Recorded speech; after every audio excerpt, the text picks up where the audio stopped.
c'est Estelle et nous sommes à la moitié de l'année, ce qui veut dire qu'il est l'heure de faire The Media Book Freakout Tag. La semaine dernière, je vous ai fait mon petit bilan d'écriture aux 6 mois de l'année, il est temps de faire le bilan de lecture aux 6 mois de l'année. C'est soit la 5e, soit la 4e fois que je fais ce tag. On va avoir des petites questions afin de pouvoir parler du meilleur qu'on a lu cette année et aussi des trucs pas ouf. Je voudrais faire un petit bilan Goodreads pour voir où j'en suis de mon objectif. L'année dernière était un sacré fiasco, donc j'ai descendu mon objectif Goodreads. J'ai bien fait, je l'ai mis à 80 livres. Je n'ai jamais été aussi à l'heure de ma vie. Je suis tellement dans les temps, c'est trop bien. Et je dois dire que parmi ces 40 premiers livres, il y a vraiment de tout. Il y a du très bon, il y a des trucs beaucoup moins bons. Première question, quel est le livre préféré que tu as lu en 2024? La plupart des questions vont avoir des réponses doubles. Vous savez déjà un petit peu normalement de qui je vais parler. Premièrement, nous avons La Star of Starting Drowning de Ava Reid. Et figurez-vous que c'est le deuxième livre que j'ai lu en 2024. Il a anéanti tout le reste de mes lectures en se plaçant si haut, si tôt. On est sur une dark fantasy qui se veut un petit peu dark academia, inspirée du folklore écossais et irlandais, où on suit le personnage de Effie qui va se retrouver à devoir être l'architecte de la maison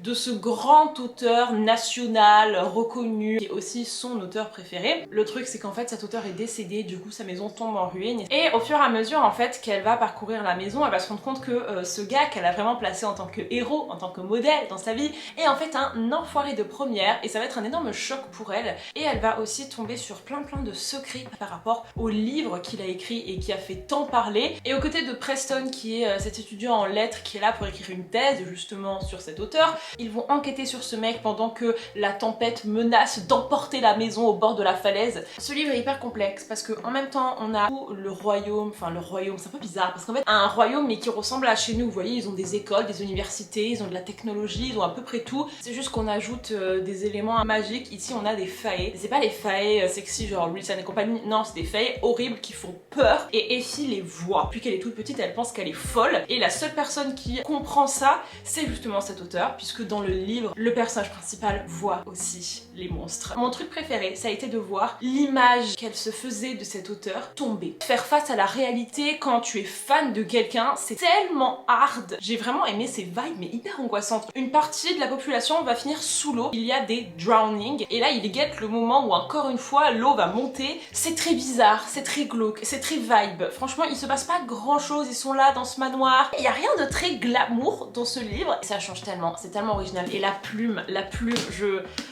il est traduit en français par De Saxus, donc franchement, vous n'avez aucune excuse. Et mon deuxième livre préféré, vous en avez aussi entendu parler 45 000 fois, mais c'est pas grave, il est toujours l'heure de remettre une couche sur The Last Tale of the Flower Bride de Roshani Chokshi. Il a aussi été traduit il y a un mois par De Saxus. Celui-là, on est aussi dans une espèce de dark contemporain, dark fantasy, surréalisme un peu chelou. Cette année, c'est ce genre-là qui se démarque parce que j'ai vraiment découvert un truc. C'est l'histoire de deux meilleures amies, Indigo et Azur, qui sont trop bizarres. Depuis qu'elles sont toutes petites, elles sont persuadées qu'elles sont des fées, qui ont été rejetées du royaume des fées, et du coup elles doivent prouver au roi des fées qu'elles sont dignes de revenir, et du coup elles font des sacrifices dans leur jardin, elles respectent des tas de lois, de ci, de ça, elles sont vraiment dans leur monde, et elles sont surtout persuadées qu'elles ont de la magie. Donc elles font des trucs hyper dangereux, et à chaque fois elles s'en sortent in extremis, et du coup ça te fait douter, est-ce qu'il y a vraiment de la magie, ou est-ce qu'elles sont juste complètement folle? Le truc c'est que tu alternes les points de vue entre le passé avec ces deux jeunes filles là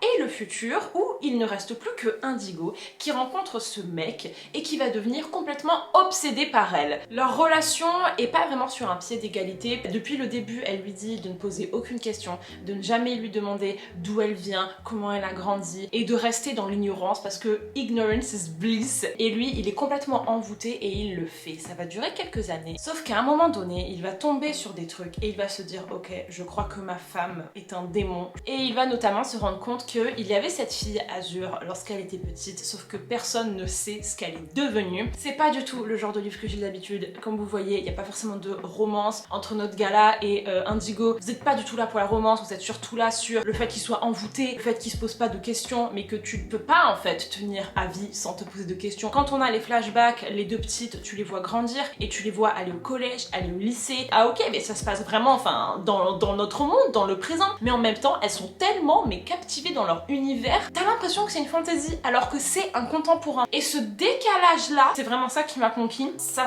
vous retourne le cerveau. Et surtout, ça vous montre ce que peut être aussi l'écriture. On est vraiment rentré dans un schéma, situation initiale, péripéties. Dans les romans, c'est encore pire, il y a vraiment des codes de la romance qui sont très écrits. Et bah, ce livre ne respecte rien du tout. Il a vraiment sa propre timeline. Les personnages ne sont même pas nommés. Sachez que le mec, on n'a jamais eu son prénom, mais ça ne nous a jamais dérangé. Il y a vraiment en fait un travail pur et dur de la technique d'écriture là-dedans. Ça m'a vraiment passionnée à étudier. Et on a aussi l'aspect relation toxique, codépendance, parce qu'en fait, les deux meilleures amies, elles sont pas vraiment meilleures amies, c'est juste que Indigo, elle exerce une espèce de manipulation autour de Azur, et Azur, elle devient amoureuse, mais c'est pas vraiment amoureuse, c'est elle se soumet un petit peu à Indigo, et elles grandissent comme ça. Le meilleur tome 2 que tu as lu en 2024. On va parler de Daisy Haight de Jessa Hastings. Vous n'êtes pas sans savoir que cette année, je suis en train de me faire toute la saga Magnolia Parks pour au final vous faire une vidéo What the fuck is Magnolia Parks. Il était encore meilleur que le tome 1 et je pense que c'est vraiment avec celui-là que j'ai capté pourquoi est-ce que autant de gens sont fans de ce truc, à quel point en fait c'est un peu brillant et surtout ça n'a rien à voir avec tout le reste. Encore une fois, on a une saga qui ne respecte rien, qui vraiment est écrite pour elle-même. Il n'y a aucun code. Et moi qui d'habitude est perturbée lorsque des livres ne respectent pas une certaine dynamique et un ordre logique dans les scènes, une intrigue assez posée, et ben là, au contraire, ça m'a passionnée que ce soit, mais comme ça. On est dans une saga de contemporain slash romance slash dark romance. On suit un groupe d'amis, de enfants de milliardaires à Londres qui vivent en espèce de codépendance depuis qu'ils sont tout petits. Ils n'ont jamais été confrontés à l'école normale, ils n'ont jamais traîné avec des gens normaux, ils ont toujours été dans des espaces extrêmement riches, extrêmement privilégiés et du coup ça les a rendus plus du tout connectés avec la réalité, très traumatisés de plein de trucs. Dans le tome 1, on a Magnolia qui elle a été dans une relation toxique depuis qu'elle est toute petite avec ce mec qui lui a fait crasse sur crasse mais qui ne peut pas s'empêcher de l'aimer quand même et du coup ils sont dans un jeu d'aller-retour de qui va se faire le plus de mal. Et dans celui-là, on suit le personnage de Daisy qui elle vient d'une famille de trafiquants. Ses deux parents ont été assassinés sous ses yeux et depuis elle est sous la tutelle de son grand frère. Son problème dans la vie c'est qu'elle est amoureuse de Christian qui est amoureux de Magnolia. Donc elle est le second choix. Et alors que Christian va un petit peu venir s'amuser avec elle et profiter d'elle parce qu'elle est complètement à ses pieds, Daisy va enfin se rendre compte que c'est pas ouf d'accepter d'être le second choix et que surtout ça te défonce ton amour propre, que du coup chaque mini attention de Christian elle le voit comme une preuve d'amour alors que ben non. Donc on est encore une fois dans quelque chose de très psychologique. Sachez que 50% de ce livre ce sont des monologues internes, c'est de l'introspection. En termes d'intrigue il ne se passe pas grand chose, tout ce qui se passait dans la tête. Tu as une discussion et au final la meuf ça va lui rappeler un souvenir, elle va te faire 3 pages sur le souvenir et puis elle va revenir à la discussion, c'est extrêmement entrecoupé. Je pensais pas que un jour je trouverais une plume lyrique, poétique, profonde, tout en étant très crue et familière, mais Jessa le fait si bien. Et le dernier point, c'est que certes, ce sont des relations qui sont pas du tout saines. L'amour, il est pas beau, l'amour, il est pas du tout doux, il est pas forcément romantique, et c'est réel. Ce livre va vraiment au plus profond des réactions les plus débiles que tu peux avoir. Tous ces personnages sont régis par leurs émotions. Ce sont des gens mais tellement impulsifs, ils sont tellement traumatisés qu'ils sont même pas capables en fait de réfléchir 2 secondes. C'est assez fascinant de les voir tourner autour du même truc pendant tout un livre sans arriver à s'en sortir. Donc si jamais vous n'avez pas de patience pour les gens qui refont 4 fois les mêmes erreurs, ne lisez pas ce livre. Si jamais ça vous saoule les personnages qui arrivent pas à s'aimer correctement, ne lisez pas ces livres non plus. C'est vraiment je pense des livres pour les gens qui aiment la psychologie derrière l'amour pas beau. Trigger warning pour des tas de trucs à aller voir. Les nouvelles sorties que tu as très hâte de lire, il y a des milliards de trucs les amis et j'ai fait une vidéo pâle de l'été il y a 2 semaines où je vous parle justement de tous ces livres qui sont sortis il y a pas longtemps. J'ai très envie de lire Savor It, j'ai très envie de lire Here We Go Again. J'ai aussi très envie de lire Bloodguard, les livres dont tu as le plus hâte pour la fin de l'année. Alors là, je vais dire 2 choses qui sont, j'espère, des dates qui sont notées dans vos calendriers. Le 24 septembre, les amis, mon autrice préférée de tous les temps, Jenty Nelson, sort un nouveau livre après 10 ans. Elle a sorti I'll Give You the Sun et ensuite elle a dit je vous laisse 10 ans pour digérer I'll Give You the Sun. Ce qui était bien parce que même après avoir relu I'll Give You the Sun 3 fois, je ne suis toujours pas remise. Donc les 10 ans étaient peut-être nécessaires. Tu peux pas faire ça tous les 2 ans, tu vois. Elle revient en septembre avec When the World Tips Over. Je ne sais pas. Je ne sais pas ce que c'est. Je ne veux pas savoir. Je crois que ça parle de frères et sœurs. Je fais tellement confiance à cette meuf. Sa plume est ma plume préférée de tous les temps, ces personnages sont mes personnages préférés de tous les temps, c'est du young adulte encore une fois, mais du young adulte même quand tu as 30 ans, ça te défonce quand même. Le 24 septembre, je pense que je vais poser. Est-ce que je travaille? Oh, je travaille pas. Préparez-vous au vlog le plus marquant de votre vie. On a une autre de mes queens internationales qui va sortir un livre en août. Il s'agit de Ashley Poston, et oui, elle va me sortir une novel story, je vous en ai déjà parlé. On va suivre l'histoire d'une prof de français qui va se retrouver coincée dans un livre et en fait elle va se rendre compte que le livre n'avance pas parce que l'auteur n'arrive pas à continuer le livre et du coup elle va trouver comment réussir à redonner de l'inspiration à l'auteur pour qu'il finisse le livre et pour qu'elle puisse s'en sortir. Il va avoir un bail où elle va tomber un peu amoureuse d'un mec dans le livre, mais du coup c'est une fausse personne. Si c'est pas un de ces livres là qui est mon top 1 de 2024, tout va mal. On a beaucoup parlé en positif depuis tout à l'heure, il est temps de parler des livres qui m'ont terriblement déçue. Pour moi la déception c'est un livre où tu attendais beaucoup de choses. C'est un livre où tu t'es dit ça va être incroyable, ça va être génialissime et au final tout ça s'est écrasé. C'est vraiment un livre sur lequel t'avais misé, tu vois. C'est pas pareil qu'un livre que t'as juste pas aimé, non. Premièrement, d'un tome 2 qui avait la possibilité d'être absolument sensationnel, mais l'autrice a choisi de rien du tout. Parlons de Rule of the Aurora King de Nisha G. Tully. J'ai lu Trial of the Sun Queen de manière complètement random et c'était absolument génial. Ce livre est aussi traduit. On est sur une fantasy qui regroupe plein de tropes. Concours de meufs pour devenir la reine. On vous fout tous dans une arène et vous devez vous entretuer que la meilleure gagne. Il y a des faits, il y a des histoires de mates, il y a des prophéties. C'était pas du tout forcé, c'était hyper frais, hyper moderne. La personnage principale, je l'ai adorée. Je me suis dit putain mais en fait l'autrice elle est trop forte quoi. Et là le tome 2 arrive et on a eu une dérive. L'autrice elle a dit ok je vais prendre le trope du mâle alpha insupportable, irrespectueux, abusif et en fait je vais faire que c'est le mate, la meuf. Non, why? J'ai DNF à 72%. Alors que j'étais partie mais avec tellement d'attentes. Et elle est en mode oh non en fait je l'aime un peu quand même et tout. Non non, le mec ne s'améliore pas au fur et à mesure du livre, il est de pire en pire. Moi je voulais Gabriel et je suis sûre que si t'avais choisi Gabriel ça se serait beaucoup mieux passé. Et le deuxième livre c'est The Infinity Between Us. On part sur un livre qui a commencé mais tellement bien. Les premiers 80% j'étais vraiment subjuguée. On avait un livre avec une alternance de passé présent, second chance, qui se passe en été, où les personnages se sont disputés quand ils avaient 18 ans alors qu'ils étaient l'amour de leur vie et ils se retrouvent 10 ans plus tard. Tous les livres que j'ai lus avec ce trope ne fonctionnent pas. Il y a un problème quoi, ou alors c'est juste moi. Celui-là partait si bien. Et c'est ça en fait, je lui en veux. Ensuite l'histoire de deux tourtereaux qui vont en vacances dans la même maison au bord de la mer tous les étés. Leurs parents sont meilleurs potes. On est un petit peu des cousins parce qu'on se voit depuis qu'on est tout petit, mais en même temps je crois que je suis un petit peu amoureuse de toi. Ils sont tellement choupis parce qu'ils veulent pas trop se l'avouer. Ils ont 16-17 ans, c'est un petit peu gênant et gros drama. Ils ne se parlent plus pendant 10 ans. Elle veut mettre la maison en vente. Elle en a marre, il y a trop de souvenirs dans cette maison et elle a l'impression que ça va vraiment l'aider à faire un nouveau départ. Le gars s'oppose et dit non, on peut pas vendre la maison. Il a un mois pour la convaincre. La meuf était ouvertement vénère jusqu'au 50%. Et ça j'ai apprécié qu'elle se fasse pas marcher sur les pieds, qu'elle tienne à sa colère parce que c'est tellement souvent qu'en fait la meuf au bout de 4 pages elle est en mode oh mais ok je te pardonne. Là non, elle est restée en colère très longtemps. Sa douleur était tellement bien écrite. Et quand tu connais la raison de pourquoi le mec s'est barré, tout le monde souffle, tout le monde hurle. Moi je la comprends pas trop mais on pourrait se dire ok c'est d'accord c'est valable. Mais la réaction du mec quand elle lui dit face à face j'avais besoin de toi et t'es partie, tu m'as dit que tu m'aimais et t'es partie, ça m'a détruite en fait. Sa réaction était tellement enfantine, immature, nulle à chier. En fait il a aggravé la situation et ensuite que tu nous fasses une scène d'excuses après, moi ça a été vraiment non mon point non retour. Les premiers 80% étaient sensationnels, la plume très très belle, la manière dont elle décrivait les émotions c'était aussi très précis quoi. Mais que le mec après il nous fasse vraiment mais une scène de merde comme ça, moi ça m'a tout cassé. Donc ne tirez pas un trait pour ce livre parce que les 80 premiers % sont incroyables. Et en plus, il est traduit. Ta meilleure surprise. Je dois parler du tome 1 de Nisha, Trial of the Sun Queen. Même si le tome 2 était à chier, le tome 1, incroyable, comme je vous ai dit tout à l'heure. On a un remix de plein de trucs et ça fonctionne très très bien. C'est tellement rapide. Tu perds pas de temps, y a pas de scènes qui servent à rien. Le world building, si rapide. Non, tu nous dis juste le bare minimum. On a 3 infos et ça suffit. Pour les gens qui aiment les livres qui démarrent vite et où t'es pas désespéré à la page 4 parce que tu comprends rien.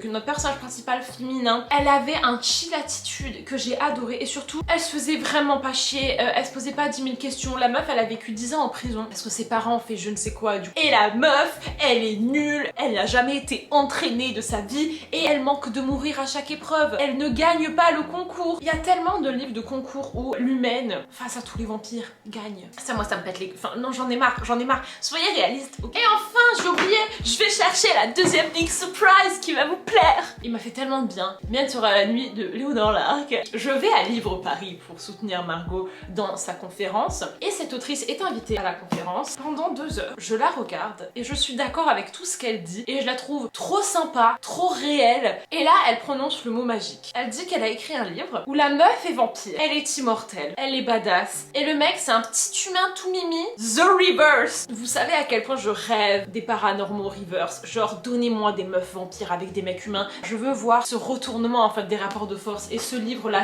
tellement bien fait. Le mec la déterre de son cercueil, la ramène chez lui, il ne sait pas quoi faire, il ne sait pas comment la réveiller et elle en fait elle est consciente et elle est en mode mais qu'est-ce qu'il est en train de foutre? C'est tellement drôle. Et Léonore a compris les prérequis. Léonore nous donne toutes les scènes de vampires que l'on veut voir. Elle ne perd aucune occasion. Une bonne partie du début où c'est un peu une enquête où je vous avoue que j'étais un peu moins à fond. J'étais beaucoup plus à fond à partir de 50% et du coup oui meilleure surprise parce que de 1 ça ne lit quasiment pas de français et de 2 bah, parce que je suis vraiment tombée dessus par surprise. Si jamais je n'étais pas allée à cette conférence je n'aurais pas vu Léonore et je n'aurais pas eu mon truc signé. En fait j'avais zappé mais j'ai des goodies. Now look at this. En fait ça m'a surtout fait penser à Aubin et Lucretia parce que c'est la même dynamique. Donc question numéro 7, ton nouvel auteur ou autrice préférée. Déjà Jessa Hastings, je pense que ça va devenir une de mes autrices préférées.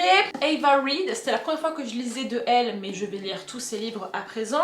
Abby Jiménez, on aura l'occasion de reparler dans la suite de cette vidéo. Ça a toujours été une autrice que j'aimais bien mais j'avais jamais pour le moment eu vraiment de coup de cœur. And I got one. Je vais vraiment lire cette autrice systématiquement. Elle m'a convaincue avec celui-là et Just for the Summer que j'ai. Question numéro 8, ton nouveau petit crush. Je peux parler de Daniel. Vous savez que j'aime les mecs gentils. Vous savez que j'aime les mecs doux. J'aime aussi les hommes capables de gérer une situation, de prendre soin de leur meuf, d'être responsable, d'être adulte, d'exprimer leurs émotions. Mr. Daniel. Ce mec vit dans une petite ville en plein milieu du Texas. Il a un Airbnb, il cuisine super bien. Il a un bébé chèvre de compagnie et c'est juste le gars le plus doux et le plus compréhensif. À chaque fois que je l'attendais au tournant, il était là. Il a pris soin d'elle, mais en même temps il s'est aussi un peu respecté. Il a osé dire quand pour lui ça n'allait pas. Et The Sand, il ne correspond pas vraiment à la vie de Alexis. Lui c'est un petit peu infirmier quoi et Alexis c'est une meuf qui est très riche. Le principe de Part of your World c'est qu'ils ne font pas partie du même monde. On fait pas partie du même monde. Il se ramène et il arrive, il fait yo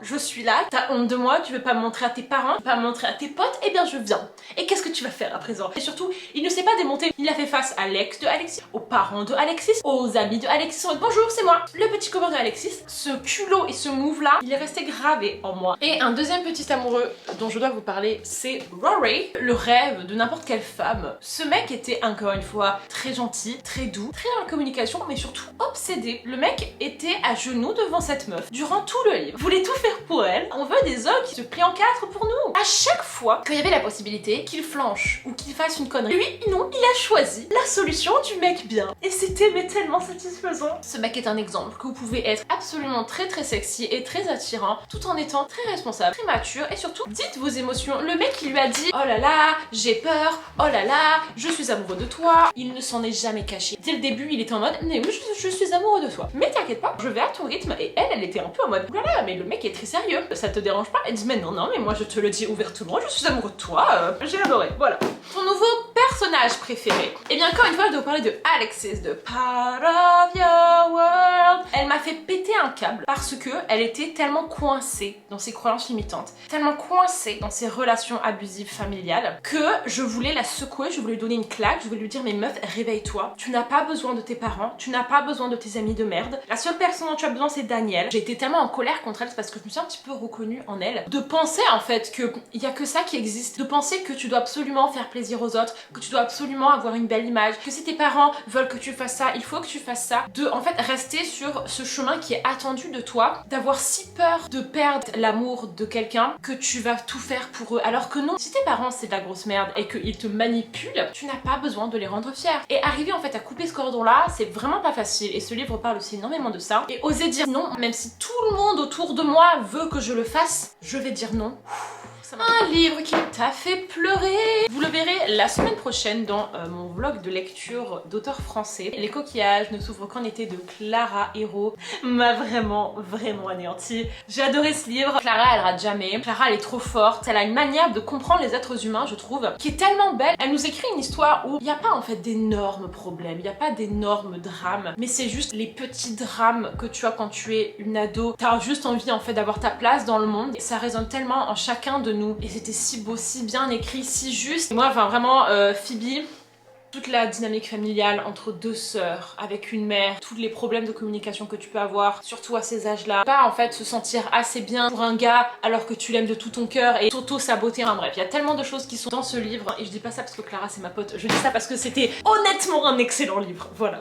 Un livre qui t'a rendue heureuse. Je vais ressortir deux personnes dont je vous ai déjà parlé. Ces deux personnes-là. Celui-là parce que c'est du reverse et que j'ai attendu toute ma vie de lire un reverse. Les meilleures scènes de la planète, dont une où la vampire complètement pète sec, immortelle se retrouve en boîte de nuit. Et celui-là parce que, comme je vous ai dit, il a esquivé toutes les pires scènes. Et ça a vraiment guéri un truc en moi. Quand ce genre de scène arrive dans les autres romances, ça tourne si mal. Il n'y avait pas de crise de 80% de merde, non, parce qu'en fait, à chaque fois qu'ils avaient un souci, ils en parlaient et ils arrivaient à désamorcer le souci. Donc vraiment merci beaucoup. Et un dernier petit livre de vampire, My Boyfriend is a Vampire. Ça, c'est le livre à lire si jamais vous êtes dans un bad mood, parce que c'est tellement choupi, c'est tellement doux. À quel moment, dans une petite romance paranormale rom-com, tu as les discussions les plus belles entre un couple, ils arrivent à avancer alors qu'il y en a un qui est immortel et l'autre pas du tout, alors que dans des romances contemporaines, ils n'arrivent pas à se parler. Ça guérit. Et enfin, quels sont les livres que tu as envie de lire d'ici la fin de l'année? J'ai récupéré le tome 3 qui est le deuxième tome de Magnolia et le tome 4 qui est le deuxième tome de Daisy. J'ai un petit peu peur parce que je crois que c'est avec ces deux-là que ça devient très sérieux. Je les lis très lentement parce que vraiment je les savoure, je les annote et je prends vraiment le temps de les laisser m'impacter. Et voilà les amis, c'est tout pour cette vidéo. J'espère qu'elle vous a plu. Et un truc vraiment que j'ai trop envie de savoir, c'est quel est votre livre préféré de 2024 pour le moment. Donc du coup, n'hésitez pas à me le dire en commentaire. Je vous fais des gros bisous et je vous dis à la prochaine vidéo. Bye bye.